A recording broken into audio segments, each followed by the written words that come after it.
From the farthest reaches of the galaxy, the Midwest, you're watching Beyond the Blast Doors live. Well, you heard him already. David Gilbert is with us on a Sunday morning talking on Beyond the Blast Doors. It's amazing what happens when we're like, hey, don't talk out loud. We're going to open up our microphones before we start the show. But that's the fun of Beyond the Blast Doors, right? Because we do the show live on YouTube every Sunday morning, and it's a great place. It's a great place to be here to talk Star Wars. Beyond the Blast Doors, where start times don't matter and audio cues, who the hell needs them? Jesse Buck's here with us. Jesse, how we doing? Fantastic for a Sunday morning. Ready to talk Mandalorian, Episode 9. We're getting close. You know, Jesse's not Catholic, but today he was the last one here, and he's going to be the first one out. David Gilbert's with us, too, and David gave us one of our topics today that actually has no journalistic integrity. We're going to talk about that in detail and why you shouldn't buy into fake news. David Gilbert, you just turned 31. How you doing? I'm rocking and rolling, David. It's a little out of practice. Sorry for the miscue. I don't think I've done one of these since, August. Don't admit that to the audience ever again. Just don't do that. We're here to talk Star Wars. I'm excited. We're 11 days away. I'm really excited because I get to talk Star Wars with my buddies. Oh, that was a cute, tender moment. Well, we want to remind everyone that there's a few ways that you can hang out with us here on Beyond the Blast Doors on a Sunday morning. Usually we go live every Sunday morning at 11 a.m. Central on the YouTubes, but you can also get our show in podcast version on iTunes, Spotify, Stitcher, SoundCloud, and come out and hang out with us on the old Patreon. It's a Sunday morning, and, it wouldn't be Beyond the Blast Door fashion if we didn't have a few technical issues. We had 2 cameras at one point. Now we just have 1 camera. Why am I telling all of you this? You don't care. You just want to talk about Star Wars, and that's what we're going to do here. We have 4 really interesting topics, and then we have one where I'm going to get on my soapbox. But that's okay. We'll get to that point. You'll know that moment when it happens. Boys, we are, 11 days away from the Rise of Skywalker? No, that's not right. That's not right math. 17 days away from the Rise of Skywalker, I believe. Okay? 20th, right? And we're on the, what is 20th. today? Today's the 8th. Okay, well, mass comm majors, just so you know, we didn't do well in math. Neither did I. Okay. 12 days? 12 days. 12 days. And we've already got 5 episodes of The Mandalorian. Mm-hmm. And we're going to talk about The Mandalorian here later on the show. Basically, to give you a little preview, we're going to talk about Rise of Skywalker and why you might want to close your eyes at certain points. We also have The Mandalorian. There's a rumor that's BS, plus Mandalorian date change isn't a big deal, but people are making a big deal, and there's a slew more others. So we don't have a guest this week, but we have a loaded show. And I think we should just get right into it. Unless, Jesse, do you have something that you want to say? You look like you have something on your mind. I'm kind of pumped. It's been Star Wars has honestly been getting me through the retail holiday season, and it's been good.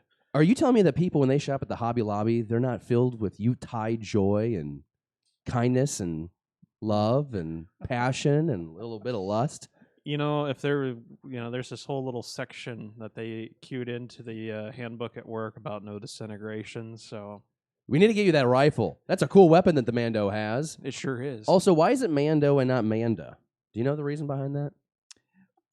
That's interesting. It's kind of interesting. I just think it's because it just sounds better. Manda? Kind of like Mando. Panda. The Pandalorian. There is That's actually, a cosplay waiting to be made. It is made. It was at Celebration Chicago. Sounds like some freaky porn. Okay, so just to remind you guys, YouTube, iTunes, Stitcher, Spotify. That's how we do this on the show. That's where you can hear our conversation and the first topic of our show on this Sunday. Thanks for joining us for episode 75. The Rise of Skywalker drops December 20th. We actually get to go the night before. Small town USA for the win. We're going to go Thursday night. We don't know what time yet. Jesse's frowning because he hasn't been told the news yet. It's all right. He's going. It's going to be great. And, you're probably going to have to work. I have to work. Yeah. Oh, what time do you get off? Well, they've been keeping us past 9 o'clock. Sounds to me like you need to take a sick day. Oh, it sounds like the show time's at 10:30. You're in luck. Okay, hey, so The Rise of Skywalker, there is a warning that was issued within the last 24 hours, guys, and it was that the movie could potentially put you into epileptic seizures because of all the flashing pretty lights. And so I just want to know, David, you were the one that found this article. So when you read this headline that this movie could induce epileptic seizures, what are the thoughts that go through your head? Are you concerned? Are you excited? Will you stare into the screen as it flashes before your eyes? Oh, I'm going to stare at that big screen. I am not going to rip my eyes away from that screen for 2 hours and 43 minutes? Is that the runtime for it? Yeah. So I'm outrageously excited because you look at the trend that we've had from this series compared to the prequels, where a lot of it's kind of following, especially with Phantom Menace and The Force Awakens. Yeah. And then we had that curveball for the last movie. And if we're going to follow suit, this could be just as exciting as Revenge of the Sith. So we could get really cool lightsaber scenes. We could get a whole lot of action. And if they're going to give me a solid movie with nothing but action, that'll definitely appease the ADD inside of me. I like the fact that someone just compared, said Revenge of the Sith as one of the best movies in Star Wars. I like that a lot. I'm proud of it. Coming from me. I'm proud of you. Because that's not normally what I would say. No. But I'm in the middle of my rewatch, and you know what? It's holding up the test of time. I'm really glad that you continued the rewatch without me. Yeah. You're a jerk. Okay, so Jesse, talk to me here. Are you concerned? Will you have to be watching this movie with your Mandalorian helmet on just to protect your eyes from the epileptic rays? Yeah, I mean, I tried to go to work rays. the other day with my Mando helmet on, and they wouldn't let me work at it. So I tried to argue it was my religion, but I digress. Okay, so epileptic issues. I think it's a Disney ploy to, you're going to have a seizure, and you're going to go, well, what happened? And you're like, you enjoyed the movie, and you're just going to be convinced that you did. What? Because they're going to throw you into a seizure, and you're not going to know what happened. It's a bait and switch. Yeah. No, I mean, I would, if you are prone to that, you might consider, I don't know, sunglasses maybe. I'm not taking it too seriously. Jesse. I'm taking it serious because Jesse is saying that this is a ploy by Disney. Everybody, that Disney is intentionally trying to give you seizures. Remember that episode of Pokemon that put all of Asia into seizures? Half of Tokyo, yeah. I mean, that was, and I've watched that episode. It didn't faze me at all. The Porygon episode or something? Yeah, I think what the trick is, you have to have at least ADD to be able to survive. But I have to agree with David Gilbert, though. I think, I think episode 9 is going to be kind of the crown jewel for the sequel trilogy. Just how episode 3 ended up, being, the favorite of the 3 of the prequel movies. So Patrick Covey's like, this is going to be the Star Wars movie, so good and so flashy that we all get fan seizures. I like that. It's kind of like when you drink too much Mountain Dew. By the way, Rural Farm Boy is in the live chat. He says, Jesse, good to see you back. And also, everyone's excited to see Gilbert. Everyone's excited to see everyone but me. That's fine. That's okay. Hey, it's a Sunday morning. We're having a good time. I don't put too much stock into it, but I mean, I want to know, what is so grand. I mean, are we going to hyperspace 37 times consecutively, and that's what's going to cause this to happen? I want to know what is going to tremor this sensation potentially for some people. I was actually, I heard this little, thing about, the epilepsy, and then I got to thinking, I think it probably has more to do with lightsabers clashing together. I'd be fine with that. Because think about it, when lightsabers hit, there usually tends to sometimes be that flash of white light come with it. Disney's added a whole lot of sparks to it as well. Yeah, so I'm sitting there thinking, okay, you combine that in there with the 20 hyperspace jumps, it could just happen. Okay, I'm on board. I want it to be lightsaber induced. I want a lot of lightsaber battles, but I've also been very vocal about how I want a lot of space battles. And so if there was a situation where someone had to jump to light speed or hyperspace, I don't know why I said light speed. I guess light speed is still a term in Star Wars, right? Light speed? Yeah. Really? Okay, cool. Because I just watched a lot of Toy Story. I think he always says light speed. Yeah. Tim Allen. God, I also watched the Santa Claus 1 and 2. Great holiday movies. They bring me joy. And they're on Disney Plus. They are on Disney Plus, which we happen to have. Okay, so we want to know, I guess on a serious note, are you really concerned about this warning that has been put out by Disney? Let us know in the comments down below, or you can always tweet us at BTBD Star Wars. Cruising along here on a Sunday morning. And I just want to note, no one else has pointed this out, so I'm going to point out, we have a tree on set. And I think for what it's worth, the production level of the show goes up a couple of notches with the Yuletide Joy. Second time I got to say Yuletide Joy on this episode. Now that's 3 times. I'm very happy about it. And the tree is nice. This was the cat tree. And what do I mean? We're going on a tangent. This cat tree is not like a tree that we purchased to decorate for the cats to enjoy. This was the tree that the cats mauled, disintegrated damn near. I mean, the one limb over here, very limp. And so now this tree has been put into our secondary room, and now it's a set piece. And you can't see the limp branch that I'm jiggling right now. So now it's just a pretty little tree. You guys are perverts. Okay, so let us know down in the live chat below what you think about getting a seizure-induced experience for Rise of Skywalker. I'm all about it, honest to God. I think it's going to be great. It's going to be a roller coaster. And if the rumors are true, I get off at 7 o'clock on that Thursday. So I'm kind of excited about that. Okay, let's talk about this because this is really burning my bubble. I know that's not the cliche. I said that intentionally. Second topic here on a Sunday in this moment, Baby Yoda. Okay, this is the sensation that is not just taking over the Star Wars fan community. This is taking over the world. Okay, my girlfriend, my fiance, I should say. I have to say that now. I'm not being like I'm not trying to throw that on anyone's face. She's in the other room. If, Congratulations, David. Oh, shut up! You're 31. It's not important. It was his birthday the other day. We don't care. So, where was I going with this? Yeah, she knows about Baby Yoda. She reads memes with Baby Yoda, and she hasn't even watched the series yet, which she said she's willing to do. So there's still time. We have 3 weeks left. But Baby Yoda now, we're being told, could have a reveal in The Mandalorian that is bigger. Get this, bigger. I want to make sure we're on camera for this. Bigger than Darth Vader in Empire Strikes Back. This has been all over. It's my a very Facebook bold feed. statement. I've seen this on Facebook. I've seen this on Reddit, and that's about the only social media I'm on. Yep. But it's been all over both, and I was really excited. Yep. That this could be huge. Really excited. Really excited. Do you guys, David? You found the story too. You found the story. You brought this to the table. Yeah. And we have it labeled as a rumor. Okay. And that seems like what it's about to be. We did some digging, David, and what did we learn about this rumor? Well, I learned that this is on like 17 different news sites right now. Yes. And it all comes back to one article from comicbookresources.com, which normally it's a place we go to quite a bit to find some information. Not really. It's kind of spammy. Really? See, I go there all the time. Oh, boy. I click that button. This is like there. public confession. It is. And you have sinned. So we start reading this article, David. Yeah. And it is 100% an opinion piece. Oh, okay. There is no fact, nothing out there, nobody saying on record that there will be any sort of twist with a child whatsoever. These mother cluckers. All this article is saying here is that the biggest twist in Star Wars so far is Vader saying, "I am your father." Right. But then them making this argument that no, that really wasn't a big twist, while it was at the time. Everything now has kind of come full circle with it, that it's all about the Skywalker family. Yeah. 100%. And really, it's not something out of left field.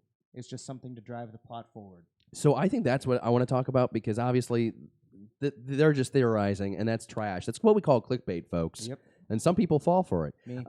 So let's talk about this, though, because I think that is interesting that the author makes, and I don't want to say the name because overall I think that the article is trash for just writing an opinion piece as news. But here's the thing. Has Vader's reveal been watered down? Because I feel what's happened to water it down? The fact that we're, 30-something years later, and then we know most of the whole story. Come December 20th, we'll have the full 9-film understanding of what's going on. I mean, does that water it down? I just feel like that just completes it. I mean, especially like you mentioned, David, when that movie comes out, when Empire Strikes Back comes out, there was like a 3-year gap that people were trying to figure out, like, how does this all play out? And then you got Empire, and then you had to wait another 2.5 years for Return of the Jedi. Mm-hmm. And so that was earth-shattering. You didn't have the social media. You didn't have email. You didn't have AIM Instant Messenger. What's something else? You didn't have cell phones. Yeah. You didn't have dial-up. I'm trying to think of what else you didn't have. Sliced bread. You had sliced bread. Internet. Just in general. So like the world was like a lot bigger then, right? But I think it's a poor stance to say that now that we know more of the story, or that we've gotten more story, that it's been cheapened. Jesse, do you think the reveal of Vader, "I am your father," do you think that's been cheapened? I don't think so. I mean, it's one of those things. If you're actually going to sit down and truly enjoy, a movie, or just in this case, a series of movies, I'd like to think that you're going to appreciate the story there. I actually have a number of coworkers. They hear, they know what Star Wars is. They've never watched it. They don't know about this stuff. And so there's still that capacity for young people to sit down and see that. My niece is a good example of that. I mean, she was a couple of years younger at the time, but I mean, she was a little mind blown, to see that moment. Like, it was like, how is, like, she thought Darth Vader was a robot. Right. I mean, he kind of mostly is at this point, but, it's still kind of a wonder for at least for young people who at least we monitor her access to the internet, so it's not like, oh, what happens in Star Wars, Right. I maybe it's 50-50. I want to say yes, it has been kind of spoiled and watered down, where there's still a good majority of people where they're going to experience that story in the same mindset that we did as kids. I think it's I think you're right, and I think that if you are smart and you introduce okay, I'm not trying to insult anyone's intelligence here, but I think the best way still to reveal these movies to the next generation is A New Hope, Empire, and then go back, watch 1, 2, and 3, then Return of the Jedi. You know what I'm saying? Because I think that if you do watch 1, 2, and 3, you know obviously that Padme has the twins, right? And that's they even named them in the movie Luke and Leia. right. So I still think if the reveal is a big moment for your Star Wars fandom, which it was for mine, you should go 4, 5, 1, 2, and 3, 6. There's a certain name for that order. I don't know the name of that order, but I'm sure someone in the live chat could help us out. I don't know. Tumetu is telling jokes. Mr. Rez, something about typos. And Gannon disagrees with us. Patrick is just like, yes, to some extent. So maybe he doesn't fully agree with us. Hey, we want to know what you think. Whether you're listening live, you're listening on the rewind, do you think that the Vader reveal that he is Luke's father in Empire has been cheapened by more Star Wars stories over the last several years? Also, tips to avoid clickbait. So I work in news broadcast, and we run stories like monthly to tell the elderly not to fall victim to spamming like this, clickbait type articles, Jesse. You know why? Because they're not as familiar with technology. And we don't target the youth or the younger folk because we assume they know enough. Are you targeting David and I as senior citizens because he's 31 and I'm 30? I'm targeting Gilbert. Listen, when David, the last 3 times we've gotten together, the first topic he wants to talk about is his 401k. That's when you're old. I'm really excited by it. You know what? You're pissing me off. All right, cool. So let us know down in the comments below. I hope you're having a good time on this Sunday. We're having a great time with you. Something about, the machete order? Oh, Gannon saying that's what it's called. The machete order. Yeah, I like that. That's really good. I really like that. Okay, cool. So going on to the next topic here on a Sunday morning, we have a little of self-created content. And we created the Star Wars gift guide, this Beyond the Blast Doors Christmas gift guide for 2019. I give it multiple titles. It's just what we do. But we wanted to do something for the holiday season where we could kind of come up and make a Christmas list, not for like the uber Star Wars fan. We're like, we know a lot of what's going on in Star Wars, but we're not like the most common person. Okay, we're a little strange to them sometimes. But you know what? For those people who aren't as familiar with Star Wars but have a Star Wars fan in their life, we want to help them get to the finish line on Christmas Day. We want them to be the hero, and we're your only hope. That was the mentality. That was the approach. And so David suggested that we spend some time today showing you the hard work of everyone who collaborated on this project, because there were about 5-6 people that helped assemble this together. Stephen Garrett gets kudos for that graphic. I like it. Yeah, I shouldn't have had the shirt and tie. I think that's a little too much. But no, I think it's a nice little graphic. Okay, so we're gonna scoot down, and this is kind of just in several different categories. And you guys just wanted to pick out a few different things. So Jesse, what was one thing on the gift guide that you were like, I want to tell the world about? I know we get tons of renditions of the Lego Snow Speeder. So this one, for some reason, I like it. You get an anniversary figure of Lando Calrissian. You're getting a Rebel Trooper, Luke Skywalker, Dak, and you're getting the heavy beam cannon, from the ground assault. Something it's just something like maybe you're waiting for the ham to come out of the oven, or I don't know how your families do it, but we open some of the presents before dinner and then some of the presents after. So maybe you open this before dinner. Now you've got something to kind of keep you occupied for a little bit. Wait, Christmas night or Christmas Eve? Christmas morning. So you have dinner in the morning? Well, we call it dinner. Really? Yeah, because it's just most likely breakfast, lunch, and dinner. It's like the meal. I guess it could be burlupper. for lepers. Oh, I like that. So Burlepper. you start at like 10 o'clock in the morning and you just eat for like 9 hours off and on. Well, I'm kind of a hobbit. I mean, I'm okay with that. I endorse that. No, it's a simple set, so it's not overly complicated. So Right. it kind of you could get it for a kid. On the flip side, though, you also got the shuttle as well that listed on here, and that would be a little bit more of a complex build. So maybe you have a older Star Wars fan, which would make it a very nice display piece as well.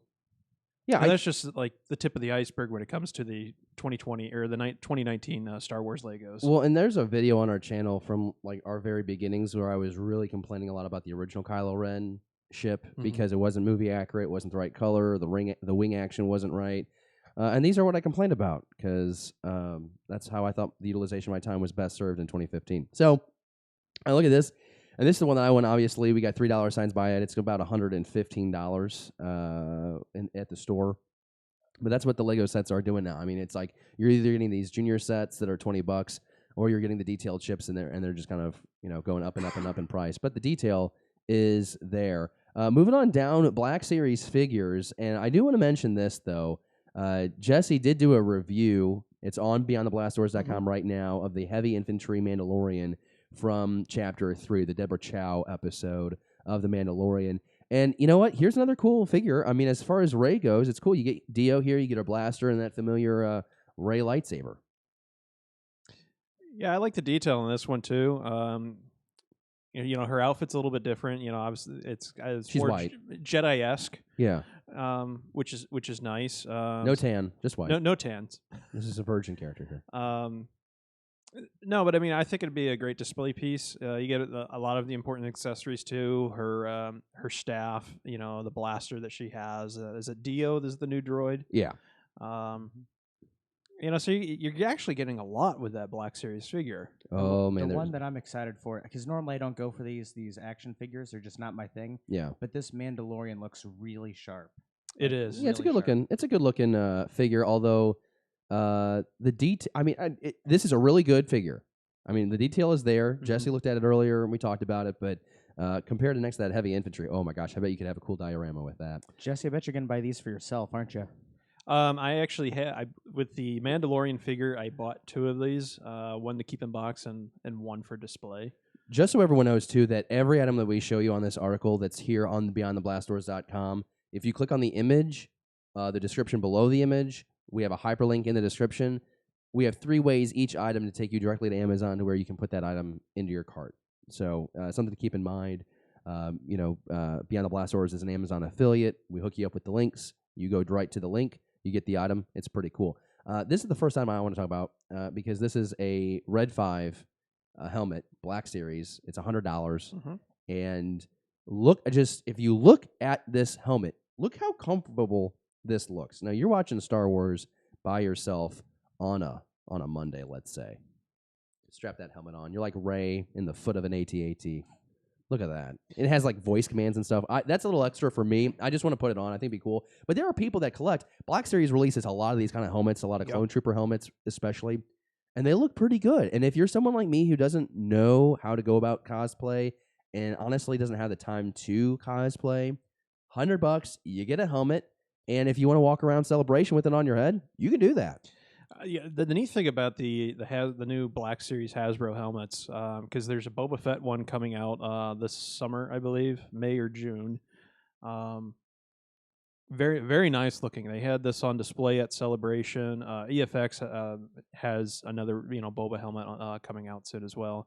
But for this particular helmet, though, it's interesting because it's got padding on the inside of it. A lot of times when you get these helmets, it's like a hard hat liner in there. Right. This actually looks like this would be comfortable to wear. I mean, we'd have to kind of see it in person to kind of judge if it's maybe, like a proper 1/1 size, scaling. Go to example like the Black Series Stormtrooper helmet. Right. Looks great as a shelf piece, but I can tell you it's not going to fit on my big head. I could have told you that. You have a nice head. I know. Well, don't be humble. Be humble about it. Let's talk about books. This is we're not. Well, I read a lot of the books.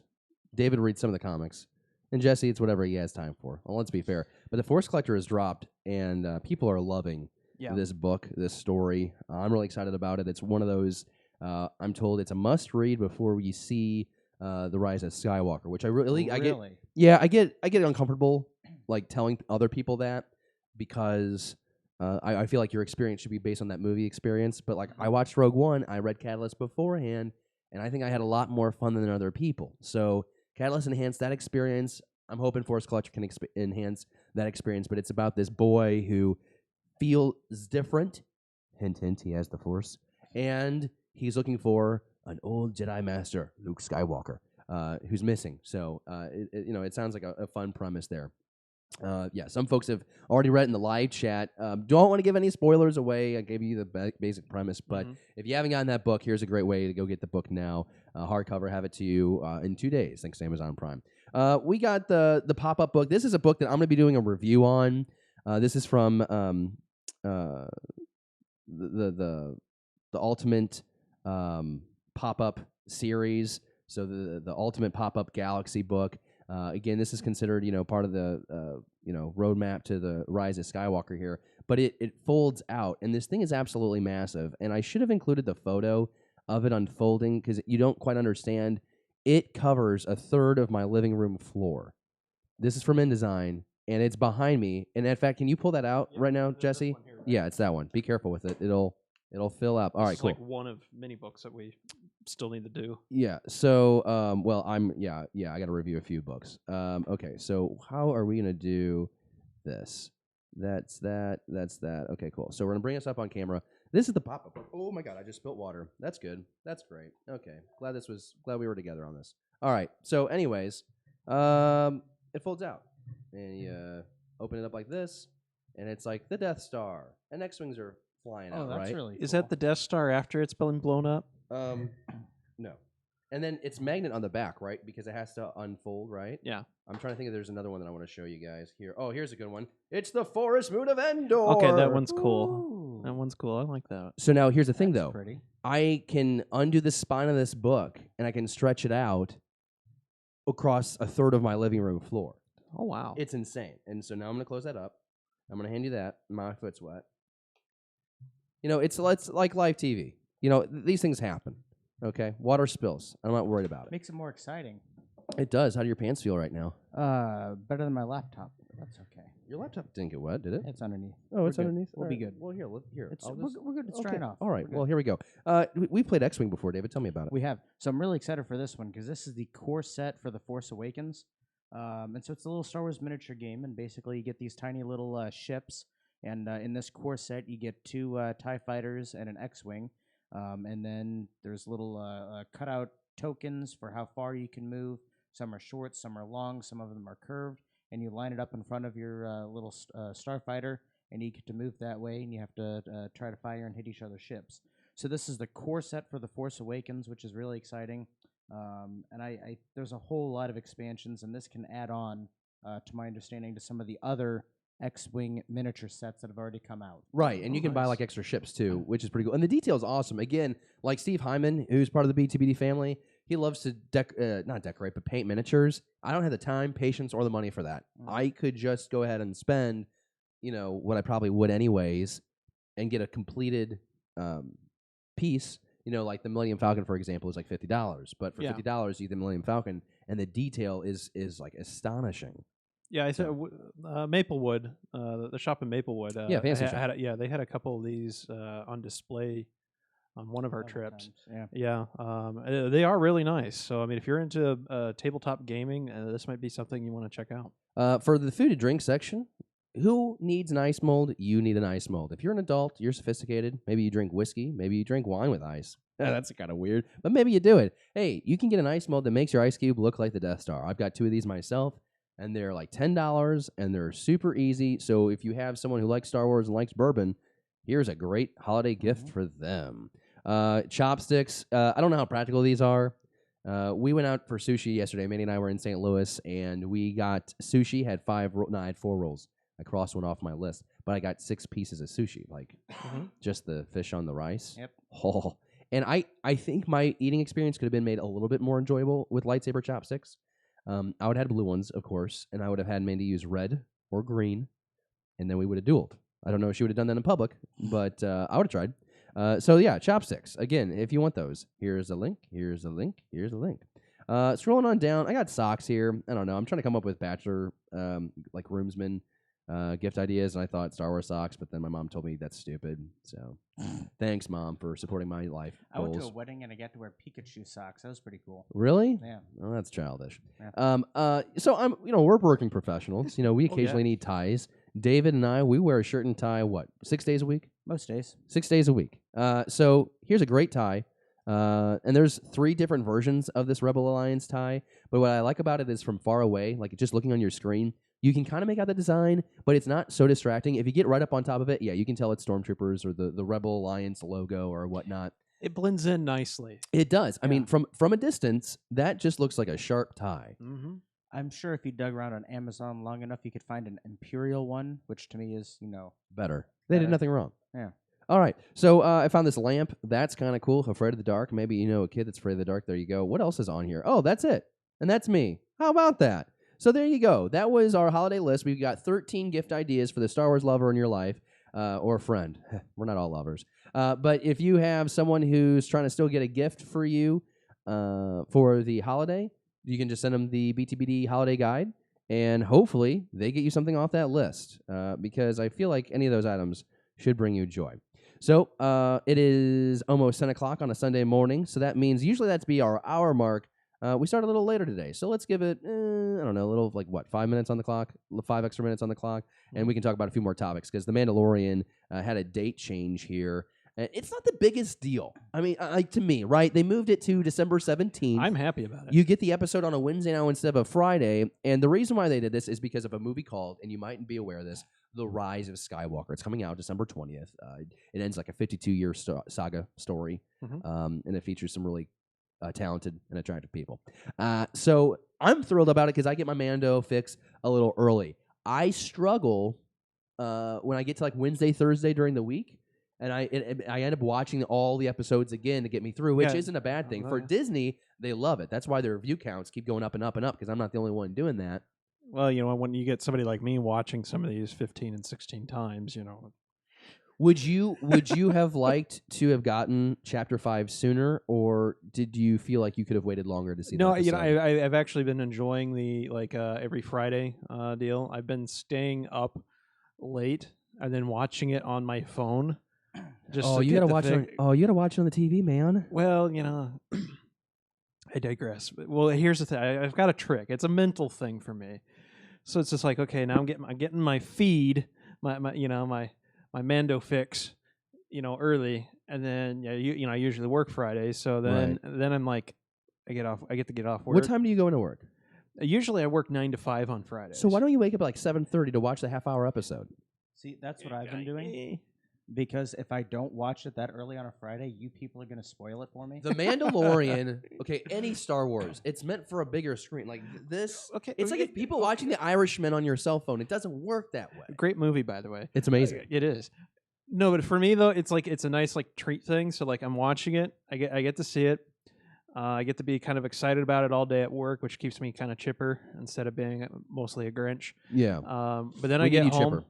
Then I get home and I put my amazing headset on with amazing sound quality, and I just got a brand new monitor. Okay. So everything's really vibrant. Oh, really lovely.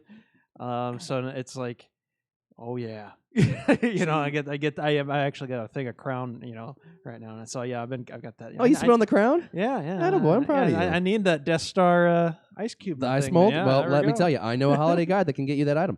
Also, there's better whiskey and bourbon out there. But I know. It's just, it's what we got. So let's get back on topic here, because I feel like this is one of those conversations where it should be overwhelmingly positive. You get an episode earlier. I like it. It won't cut into people trying to go see The Rise of Skywalker. I'm hard-pressed to think that someone would rather stay at home for the episode than go see the movie in the theater. I feel like that's a silly assumption, but no matter, we get it Wednesday, we get to watch Star Wars on Thursday in the theater, so that's pretty exciting. David, are you kind of on board with this, or do you think it's a mistake to disrupt the natural flow and order of the Mandalorian release? Well, you all should know very well that my opinion on the weekly release is that it's garbage. I don't like it like it. I don't, because I do have to go back and watch every single episode every single week because I don't remember what the hell happened week to week. So I am perfectly fine with them dropping this extra episode. Not extra. This episode early, because then I don't have to wait as long to figure out what in the heck is going on.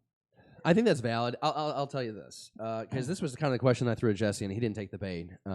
We talked about this on Streaming Star Wars last night, and again, thanks for everyone who joined us for Streaming Star Wars with Ammo and Fletzer. Chapter 5 did not sit well with a lot of folks on the internet, and I was trying to set you up to see if you would be like, oh, no, I love that episode. Because we haven't really had a chance for you to say, like, did you like the latest episode of The Mandalorian? I did like the latest episode. I mean, it was, as far as pacing, it was on par with episode 4. We had a lot of trips of nostalgia for this episode. That ending, though, I'm still kind of up in the air. Who do you think it is? I actually don't. I think it's actually The Mandalorian. When I slowed it down a couple times, the boots match the Mandalorian's boots. The right thigh plate matches the Mandalorian's thigh plate. What? What you think? Okay, that's actually really good. I didn't think he was going to say that. That's really good. No one else is saying that. It's a little surprising to hear coming from me, considering that's all I'm saying. Like, I love Boba Fett. I mean, you know what? If Favreau or Filoni comes out and goes, yes, that was in fact Boba Fett. There's your cameo. That's all you're gonna. He survived. No, we're not gonna get that. They'll tune be in on Friday. Much rejoicing on my part. But that's such a great. Considering that in previous interviews they both said that he wasn't going to appear in season 1, so I don't know if that was like just them dodging it. We had a 20-minute conversation last night, and I was saying I want it to be Cad Bane, and who did I don't even remember who Pete thought it was going to be. I don't think he was on the Boba Fett train either, but at the same time, the Mandalorian, that makes a lot of sense. It could also be the character from Aftermath, Cobb, who basically dons a set of Mandalorian armor and kind of becomes like the sheriff of Tatooine. So you're sure those like boots and stuff like that's Mandalorian? Yeah. So it's not Moff Gideon? No, I slowed it down. It's definitely, same Shin Guard style. Like, it's... Okay, interesting. Yeah. So, David, here's my thing. You've watched this episode, right? Yes. Okay, how many times? 3. Okay, perfect. So, I think the dialogue is getting too repeatable in the last couple of episodes. I think that there's too much silence. I think that the cinematography is great, but Dave Filoni is doing something's really great and something's not so great. But do we get away with that because it's Star Wars? Are we getting away with that? Should we be not as anal retentive about it because it is Star Wars? I mean, we've known since the very get-go of production on the show that this is very much a Western-style show. Mm-hmm. And if you go watch a bunch of old Western movies, a lot of the plots that we're seeing are basically repeats of movies from the 50s, 60s, 70s. Yep. Spaghetti Westerns, old Westerns, stuff that John Wayne shot. I do not watch the show expecting it to be a great plot or phenomenal dialogue. I watch the show because I want to see the Mandalorian wreck some people up. And he's doing that. I think it's absolutely wonderful. The thing that I love about what Filoni is doing with some of these episodes that he's been writing, directing, are how we get to revisit places, but not necessarily the same thing. Right. So we get to go back to the Mos Eisley Cantina. We get to see the Dune Sea. We get to see some action happen, and then we get to fly off to the next planet. So, like, to me, my mind is aglow of where do we go from here? Because we're on Tatooine, we're out in the Outer Rim. Is the next episode going to be on Dantooine? Are we going to be able to see this base that Leia, teases Tarkin with in A New Hope? Where are they going to take us from here that's still within our beloved universe that maybe we get to see something a little different? Or revisit something, from a certain. I can dig all of that, Yeah. and I like that this conversation is a lot more positive because I felt like streaming Star Wars, the conversation was just like, damn, like X, Y, and Z. This could be better, but we turn things around. But the thing about this too is the fact that when you get fan service done right, it just feels like it pushes the story forward. And when you get these characters in the show, like, okay, so you get Fennec in chapter 5, right? Mm-hmm. And she's this deadly assassin, very skilled, looks kind of imperial, and she's in, and they kill her. We think they killed her, and people are complaining online that Filoni is misogynistic and a racist and X, Y, and Z, and I think that's inappropriate. I don't think that's a thing at all. This is Star Wars TV. Characters come in and out all the time in television, just to get the story advanced. I mean, you know, I heard that about people saying that about Filoni, and I think that's really unfair, especially considering if you look at the Clone Wars, where one of the fan favorite characters is Ahsoka. You turn around, you look at Rebels, and you have Hera, you have Sabine, you have Ahsoka again.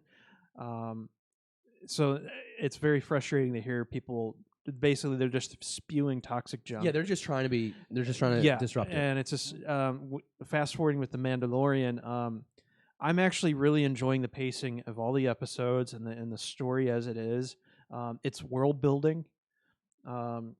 You know, we've gotten some really, like, for me, you know, I'm a Mandalorian junkie, so there's a lot of little interesting things there that have me going, what's happening? They keep referencing this great purge. And at first I thought they were talking about Order 66. No, they're talking about the Mandalorians. But now they're talking about something that, you know, we know that there was a civil war and a clash with the Mandalorians with the Empire during Rebels. And I think that's referencing that. I think something really bad happened. And that's where we're at with this. So you're getting hints of that, and it's making you want more. And then you get the child or Baby Yoda, and everybody's like, well, where is he a clone, or where did he come from? So you're asking questions about that. In the meantime, though, you're getting to see the daily lives of people, on different planets. You look at episode 4, and the krill farmers, the space shrimps. Very simple life, a farm life, but aside from the Raiders thing, those people look like they were living a good life. Mm-hmm. You fast forward to what we just saw. Mos Eisley seems to really have cleaned up since, the Empire domination. I mean, and they've got... It didn't clean up. It's empty. It's vacant. No one's there. Yeah, like... That spaceport is dead. Pretty clean. Yeah, and it makes you wonder what else is going on now, because... the droid in the bar says that the Bounty Hunter Guild pulled out. Well, why did the Bounty Hunter Guild pull out? If the Empire's gone, there, you think this would maybe be. So your point is a more center of a scum and villainy. Your point is that Filoni is creating all these additional storylines for us to think about. Yeah, like you start looking. Well. Yeah, you're looking at some things. You look at Fenric's character. She's basically this elite mercenary sniper that killed for the Hutts. Right. I mean, she goes, I have a meeting with somebody, and we would pay you. Like, she's still working for one of the crime boss syndicates.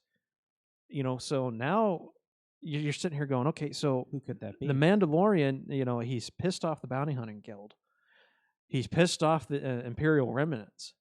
And now he's potentially unknowingly upset crime syndicates. Now you've got 3 different factions that could potentially be looking for him. There's a lot to consider. There's a lot to consider there. And we get 3 more episodes, David. Yeah. And to me, I'm really excited by the characterization that they're giving him, how he's growing as a character without actually being able to see his face.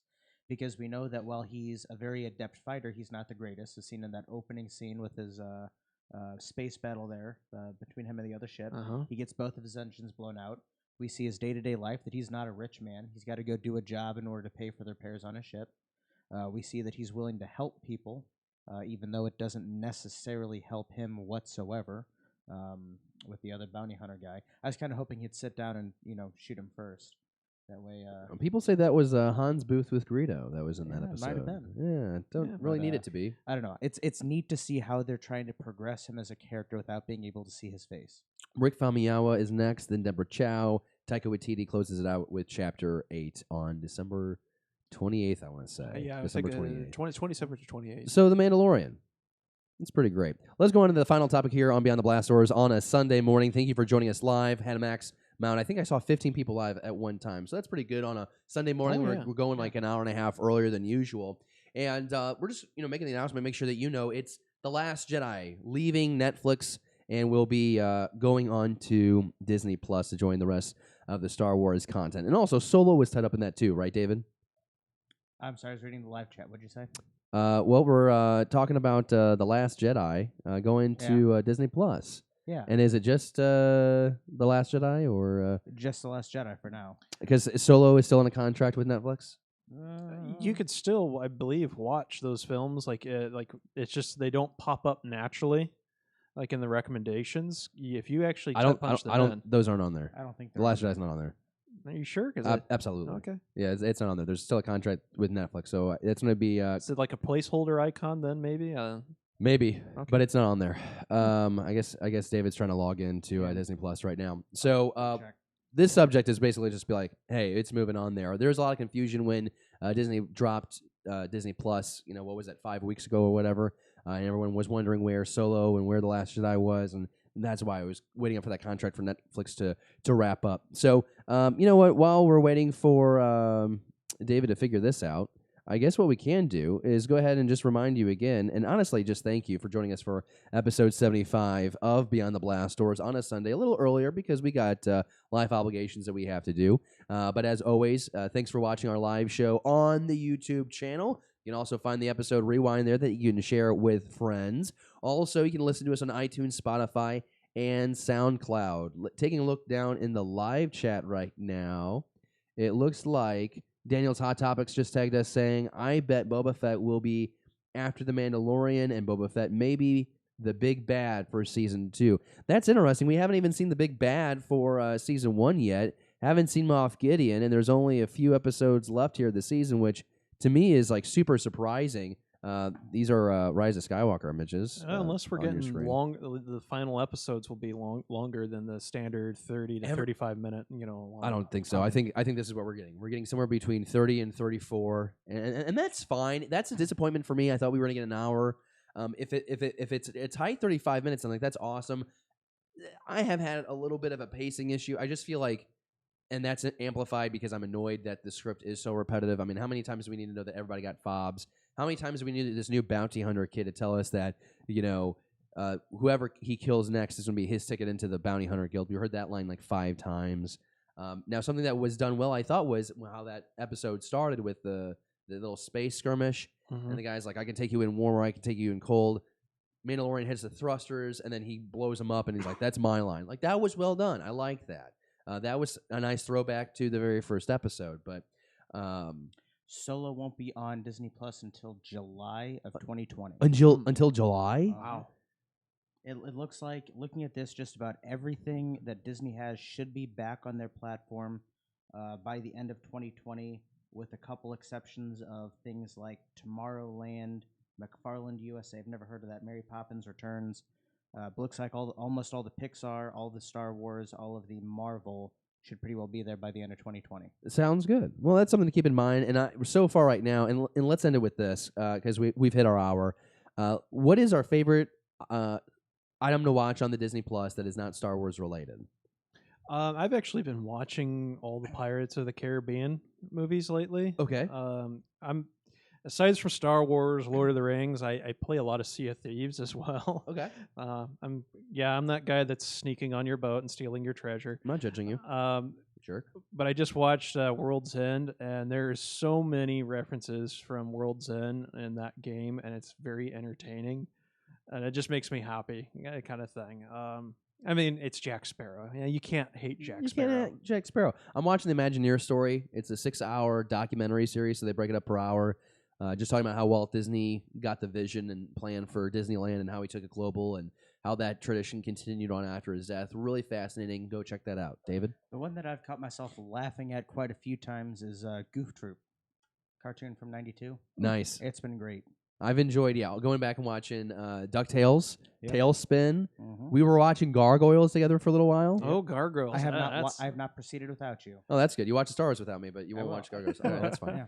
Yeah. Let us know down in the comment section what your favorite non-Star Wars property to watch on Disney Plus is. You can actually comment on this video. We're going to end the live stream, and you can actually comment on this video with your favorite non-Star Wars property on the Disney Plus. I think it's been a fun Sunday. It's been a roller coaster of emotions, roller coaster of topics. We had a waterfall at one point on the set. I thought that was really nice. Might do that every episode. Just have a waterfall right here on the set in between all the laptops because why not? Makes it a little bit more risky. Mm-hmm. Living on the edge. Happy birthday, David. Thank you. You look good for 31. Shucks. I wanted to try and make a Millennium Falcon joke where it's like, you came in that thing, you're braver than I thought. But then I thought that was fat shaming, so I didn't want to do it. So, episode 75. It's been a trip. Jesse's laughing. What a jerk. Why is he laughing at that joke? Because you just basically did it anyway. That's a joke. Hey, so it's been a Sunday. It's been a lot of fun. Where's that end animation? I always forget where the and animation is on the show. Oh, hey, there it is. Rey and Kylo dueling it out on, we think, the second Death Star. That's when your seizure kicks in. That's when the seizure kicks in. That'd be great. And then they became one. Thank you for watching Beyond the Blast Door. Our channel. Don't forget, give us a thumbs up and leave a comment. Beyond the Blast Doors, a Star Wars conversation.